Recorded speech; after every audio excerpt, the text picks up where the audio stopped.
The best thing to come out of Bionicle sets? It's the masks. And the masks that appeared on the 2009 Glatorian sets, dude, they're some of the best. So come with me and let's take a look at all 12 of the Glatorian canister sets. But more specifically, we're gonna look at their masks. Let's see how you can use them to build your own creations. And we're not just gonna use them as masks, that would be boring. We're gonna find more creative ways that you can use them. Anything from the weird, to the innovative, to the downright clever. Let's dive in and get you some inspiration. Matanui's mask. It's iconic.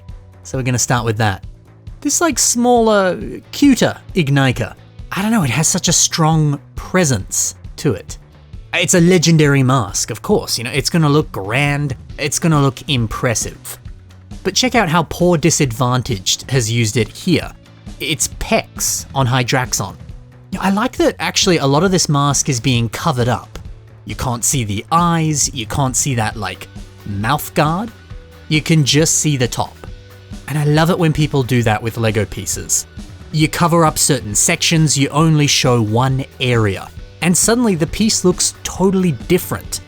A piece that is so grand and so visually impressive, now you can use it as just regular armor. It's also nice to see a bit of Keytorange on Hydraxon, because remember, in the story, Dekar, this little Matoran, he becomes Hydraxon. And yet when you look at them side by side, they look like two totally different characters. So adding in this color just feels right. This is a great way to use this mask. Up next, my boy, Akar. Always loved how this mask looks, leaving the front bit exposed and then the top. This whole like sea of flame. It's so sick.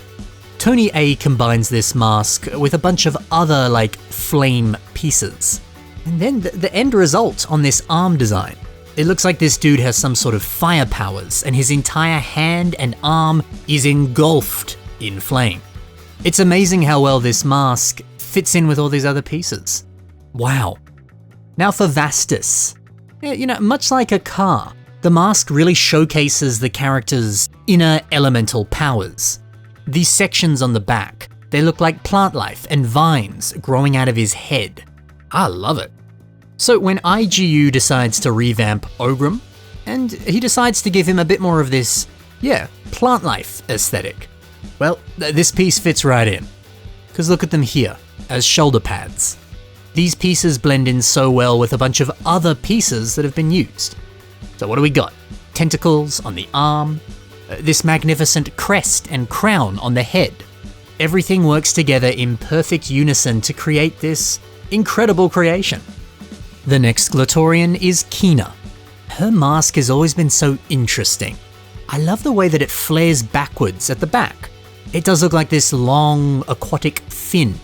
So why not take this and turn that section into the trunk of an elephant?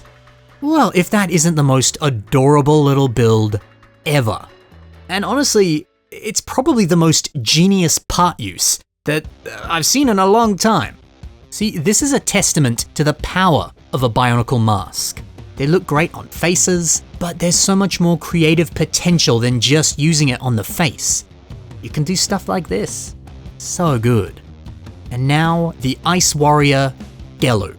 He's got this sick looking helmet, and I've always thought, hey, this kind of looks a bit like a Spartan helmet. And then it's also got those two ice spikes coming out of the back of the head. Let's really focus on those ice spikes. Leonid Arn has taken this piece and turned it into some snazzy shoulder armor. Placing it like this, you really do focus on this gorgeous blue and white color scheme. And when you surround it with a bunch of other blue and white pieces, you get this very strong, solid, icy texture. If you're making a character that has that ice, snow, or frost theming, then there's a lot of inspiration you can take from this mock. And yeah, you're gonna need some of these Gelu masks.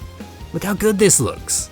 The final mask from the second wave of 2009 Bionicle Glatorian, it's Stronius.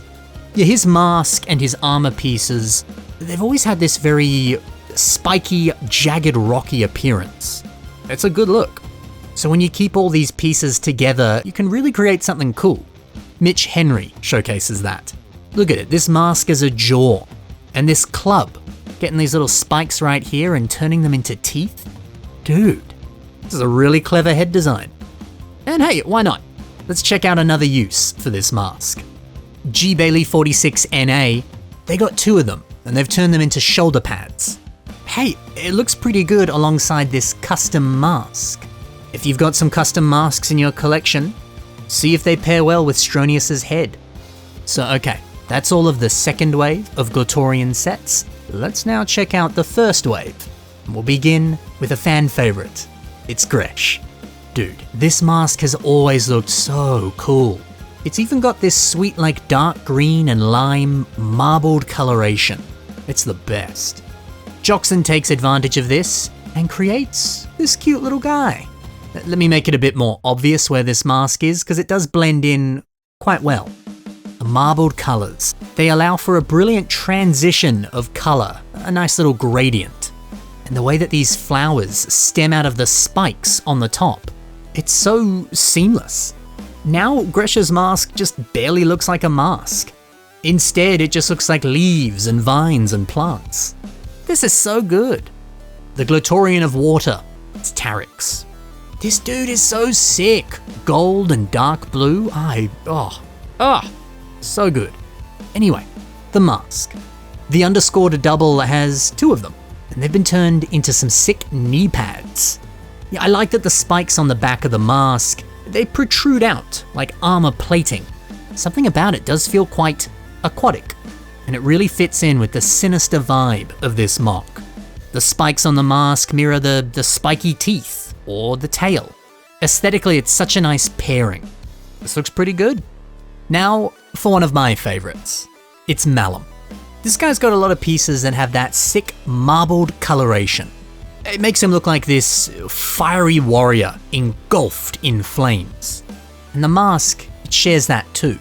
In fact, this next mock also shares that aesthetic. DV MOCs has built a phoenix rising out of the flames. And if you take a really close look, you'll see Malum's mask right here, surrounding it with other fire pieces, and covering up actually quite a fair bit of that mask. And just focusing on the back, these little wisps of fire right here. It fits in very well. Up next, Vorox. Man, I love this tan color scheme.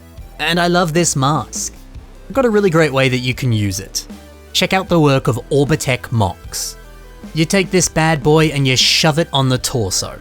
I like how the little teeth and the spikes, they almost look like pistons that link the arms and the legs into the torso. It does add a little bit more of a robotic feeling to this character, which is appropriate because, you know, it's a Bionicle. Masks as torso armor. That's pretty nice. The second last Glatorian set from 2009, it's Skrull. There's so many pieces with beautiful patterns and symbols all over them. This set was unlike anything else. And this gorgeous mock by Triple. It takes 4 of these masks and puts them on the legs. The fact that this mask protrudes out like a big old spike at the back, it only makes sense that you'd use them for legs. And the way this is done, you can see that beautiful pattern that this piece has. You don't always get to look at that. It's nice to see it here. And let's finish off with my favorite. It's my boy Strack. So all of these ice-themed pieces, don't they just look so good? Why don't we take some of these ice shards and the mask and put them on this mock by Bionic Forge. He's got 2 of these masks down here for armor on the legs. The masks kind of stop looking like masks. Instead, they just look like smaller versions of the pieces on the shoulders. Yeah, dude, these Strack armor pieces are the best. They really sell the aesthetic of this mock. Because, you know, if you took them off, I guess he'd have white armor and that would probably make him look like a tower of ice. But you do really need these ice armor pieces and those masks. It just sells the look. Perhaps you could use these in a similar way. So that's that. If you've got any of these masks, I hope this has given you some inspiration. And I hope you start building something pretty cool. Thanks for watching, everyone. Happy building, and bye for now.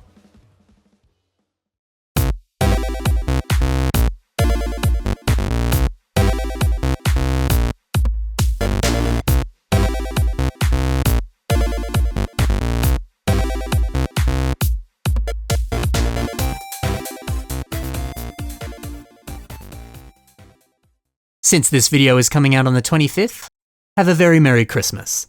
And if you don't celebrate Christmas, I still hope you have a magical day.